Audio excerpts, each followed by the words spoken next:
but there's also sort of become in government policy a bit of a, I wouldn't say an anti-church bias, but it's a neglect of the church sort of orientation, where people just don't look at this and say, well, that's a church burning, that should be taken very seriously.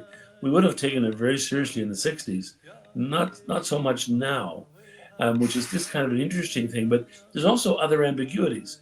On the one hand, churches were very actively involved in residential schools. So the targeting of the churches as a response to residential schools makes a certain amount of sense. Arson never makes sense, never justified, but you can understand the connections between those things. But the other part of the ambiguity is that the indigenous communities are actually very active in churches.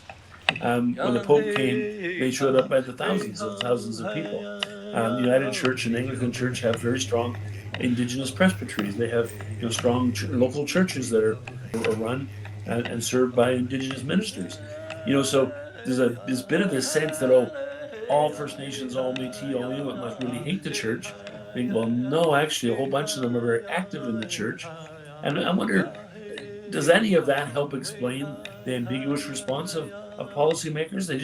They don't seem to get religion anymore. You know, the proof is in the pudding, so to speak. I mean, the idea that you're only charging 4% of the arsonists who committed these crimes speaks for itself, that there has been a systemic underappreciation of the importance.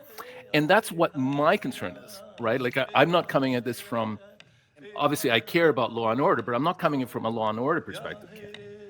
I'm coming at this from somebody who cares deeply about reconciliation, and that this lack of comprehensive policy response is actually potentially going to hurt the path to reconciliation.